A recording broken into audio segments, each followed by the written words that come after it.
We all think of the Hall of Fame as the greatest honor imaginable.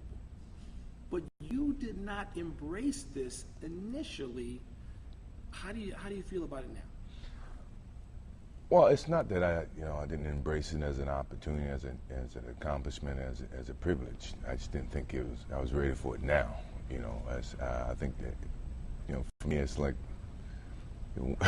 I don't mean it in a bad way, like you're going out in the pasture and you're just going to graze until you basically die, And for me, and I'm not saying that for every person, because I think a lot of people look at it in a much more prestigious eyesight. Me, I still look at it like that.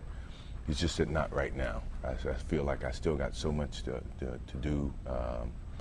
I love the game. I'm always going to love the game. I'm always going to feel like, or keep people off guard by not knowing, still play the game if I choose to play the game, and I can run with the young horses. Don't put me out grazing yet, but it's still my choice, So it seems like it sounded so finite to the end of something, and I wasn't ready for that, I'm still not ready for that. I was going to say, even though you've had time to think about this now, clearly it's symbolic in a way that you would just rather not have. Not now. And it's a tremendous accomplishment, don't get me wrong. I don't want to diminish that for anybody else, but for me it signifies something so finite and the end of something. And basketball is my love, always have been, and I can't ever envision an ending of something like that. That passion that I have for the game until I'm dead and gone. Until that's when it's, well, I could wait. I'm not in a rush. When you watch games now, particularly in person, are you still envisioning yourself on the court and what you would do in those situations? I think everybody does. I think, and I'm no different. My competitive nature, when I do watch a game, I try not to watch as much because I'm so critical, of how the game's being played, how the kids are playing the game, how I would play it totally different, that's just my competitive nature about watching the game that I truly love, and I've taken a great pride in trying to enhance while I play the game. Not that the kids are not enhancing the game. I think they're overlooking a lot of the things that in old age or in maturity I can see a lot more. I'm pretty sure Magic's that way. I think Larry's that way. I think all the guys who are experienced enough to play the game get to a level where they feel like they have perfected the skill level that they can see a lot of flaws in the way the game's happening right now. The mind is still there, but then the body goes. The body is probably the biggest thing that allows us to, or makes us to walk away from the game because we can't respond physically. Mentally, I still think I'm just as sharp as when I played the game, probably even more sharper. So it's a big distinct difference. I think that I guess I was talking to Charles Oakley yesterday. I said, it's amazing about that wall continues to get taller physically, but mentally you always figure a way around the wall or through the wall or over the wall. You mentioned Magic, and I want to mention a couple of your peers, because Magic and probably Charles, most notably Charles Barkley, they have found sort of the second career that fulfills them nearly as much, not as much, but nearly as much as their playing days. Do you worry about finding or not finding that second thing that consumes your passions like those guys have? Nothing's going to equal basketball. And if they say what they do now equals what they did playing the game of basketball, then, I'd beg to differ about those two individuals and their competitive nature. For me, I feel like I'm the most fierce competitor there is. I don't think I'm ever going to find something to equal the game of basketball for me. Golf comes close, but even then, it's not a mastery for me in that game, as basketball was. So, am I worried? No, because I come to understand that I'm never going to find something that, drives me as much as basketball did, and makes me that much more competitive when basketball was a part of my life. As unlikely as it seems, is there anything that you wanted to accomplish on the court in your career that you didn't accomplish? No. I can't think that, in terms of accolades or in terms of my level of the game of basketball, I felt like I enhanced it to the maximum when I retired in 1998. And you know, I won every accolade, individually, team-oriented, things of that nature. So I mean, when you look at that, no, I don't think there's anything out there that I feel like, okay, I left that on the table. The biggest thing about it for me was duplication, being that staying on that highest level of excellence. You know, showing that, you know, it's not easy to get here. Or once you get here, it's harder to stay. And the challenge of staying and playing at that same level was the beauty that I saw. And I feel like if I can ever think about, you know, what I miss about the game was being that consistent each and every day. That, you know, every time a naysayer say he can't do this, well, I think I can prove you wrong. Yeah, I think I can do that. Did you need to retire in 1993 to achieve that? Or when you look back, do you ever regret retiring that first time in 1993? I never regret it. I think at that time in my life, I needed that break because I lost the desire for what the game represented. You know, it was very commercialized for me, you know, in 1993, where, you know, it was great. You know, I was on every Wheaties box and, you know, Gatorade bottles and things of that nature, but, you know, my passion for the game was kind of lost. Was burnout a fair? Burnout or lost. You know, I would say I was lost, not burnout, because I still had a strong passion for the game. I watched it with a strong passion.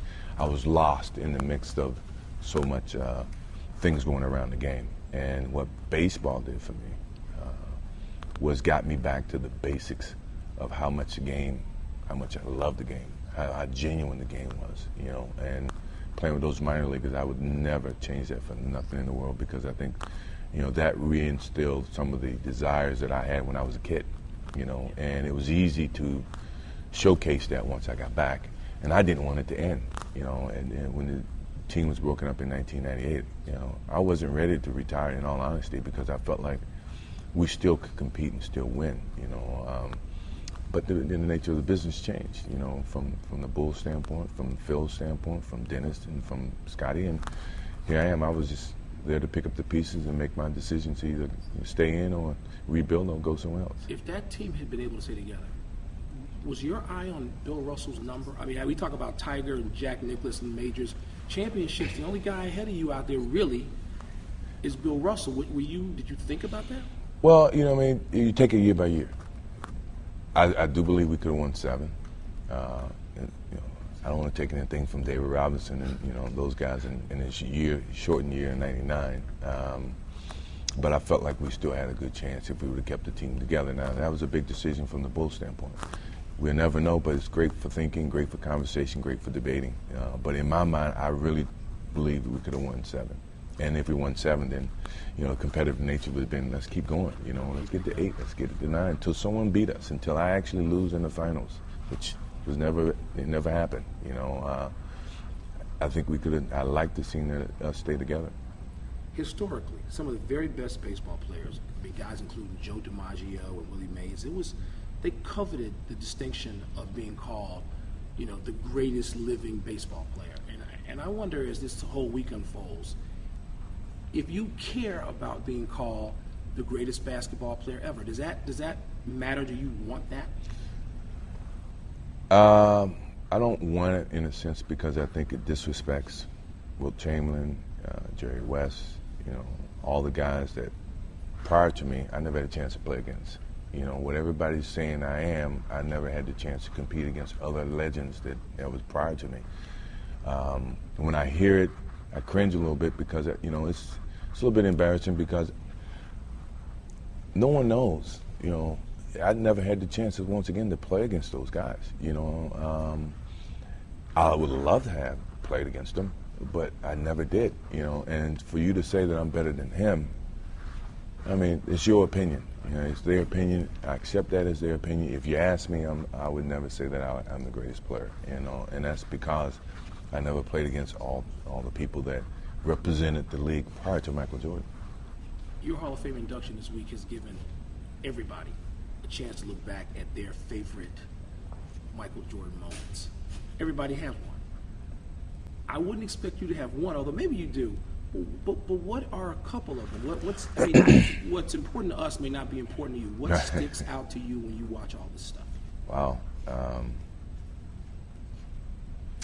Yeah, I've seen a lot of stuff going across the TV and a lot of highlights and things of that nature, and you know, they all represent me. I can't. It's like Coach Smith says all the time. He says, you know, you ask me what's the greatest player that ever played at the University of North Carolina. He said that's like asking which one of my kids is better than the other kid.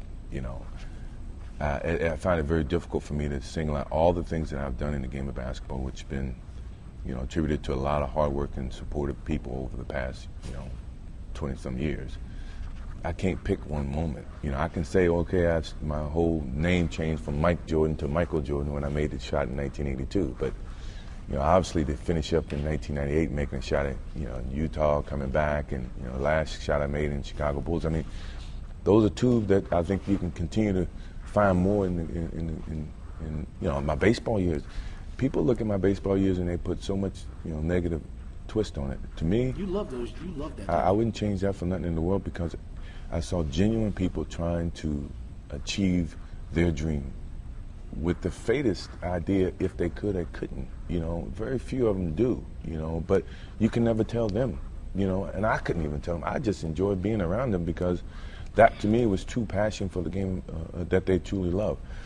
So I mean, there's so many things in my career that I just can't pick one out and say, you know, that's my favorite. Sick game is mine, but that's another story. Which one? The sick game. Yeah, but what about the dream team? You know, all of us playing together and, you know, practices and blah, blah, blah. Barcelona game, I mean, the Monte Carlo game, which I got to see a little bit of. Yeah, Magic don't like that one. No, I can imagine. He doesn't. There's a lot of trash talking going on. One of the last things I want to ask you about the dream team. When talk about commercialism, I mean, at first, I mean, it was driving it, and you didn't really want to be a part of that. But then when you got with those guys, you were into it instantly. How did it change, and how important is the dream team to your life? Well, anytime you represent your country, you know, that's a privilege. You know, because of all the business, all the corporate things surrounding it, you know, the dream team, first time professionals played in the Olympics, blah, blah, blah, it added a little different flavor to it, you know. My best Olympics experience was 1984, without a doubt. I don't want to compare the two, because I stayed in the village. I got the chance to meet other athletes. We understood and we got to accept the Olympic experience. You know, in 1992, the dream team was somewhat an overshadowing activity, because one, we didn't stay in the village. We had security guards everywhere we went. You know, it was totally different than the first experience. But yet, you know, my reason for being a part of it wasn't because of the commercialized aspect of it. Was I never had the chance to see how these other all-stars prepare themselves for a game or practice or compete against them each and every day. What was their desire? What was their hunger? What drove them to eat? What drove them to play? So me, it was being a part of them and seeing them socially, but then taking that on the basketball court and competing, and at the same time representing your country. I mean, that to me was why I played in the 1992 Dream Team, just so that I can understand what Magic Bird was like. Magic Johnson, Larry Bird. If Charles Barkley did like to practice, he didn't like to practice. You know, Drexler, at the time we were being compared, you know, I wanted to see how we compete against each other in a practice setting. Karl Malone, John Stockton, David Robinson. You know, you threw in Kristen Layton or Dookie. You know, we were able to live with that one. But other than that, man, it was a great experience, and I wouldn't change it, because I saw a lot of things about my guys I compete against. You know, and it added to my respect to a lot of them, and obviously I understood, you know, what made them tick, and I think they got an understanding about me too. You know, what made me tick, and you know, we appreciate each other's respect. Is that game in Monte Carlo, was that as competitive as anything you've ever done? Best game I ever played in.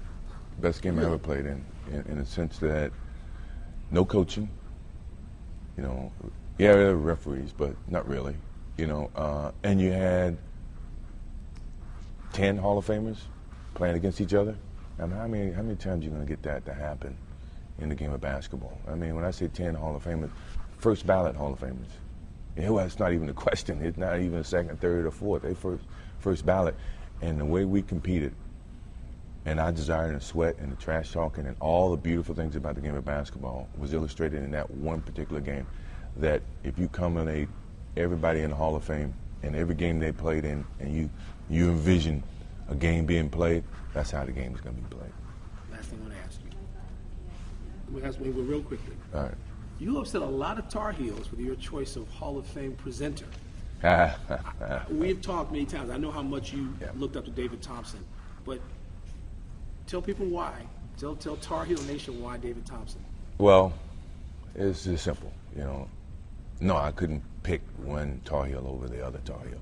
You know, once again, go back to Coach Smith saying which one you want to pick over, blah blah blah. And I'm pretty sure everybody would have loved to have done it if I would have asked them. But what made it so easy was David Thompson. I grew up watching. You know, when I was 11 years old, when he was playing for North Carolina State. You know, I idolized him. I patterned parts of my game behind him. You know, he lives in Charlotte, where I work now. He's from North Carolina, Shelby, North Carolina. So there was a bunch of connections there. I mean, my kids didn't even know who he was. I had to tell them, back in 1974 in college, you couldn't dunk a basketball, and the term alley-oop came from this guy, and now they can identify who this. Because I think he deserves that type of recognition, that someone of my, magnitude appreciates him. Appreciate what he represented to the game, and he impacted my life. And if I've impacted his life by electing him and selecting him, great. I mean, we've done each other a favor here. And for the public who don't really know David Thompson, go back and read. And all the basketball enthusiasts, they know who David Thompson is. And you're talking about someone who's gone through some negative times and bounced back. To me, that is the most gratification that I've ever gotten from David Thompson, is that he made mistakes and he's bounced back and become a better person because of those mistakes. And we all have made mistakes. And to me, he represents, that person that, constantly looks at the positive side of everything, And I was very, very privileged that he accepted, my offer to induct me into the Hall of Fame. And I'm looking forward to seeing how much he smiles. I know I saw him last night. I said, "You don't think you belong?" I said, "Yeah, you do. You belong here." And I'm very proud that you accepted my invitation. Michael, congratulations. Appreciate it. Thank you. All right, my friend.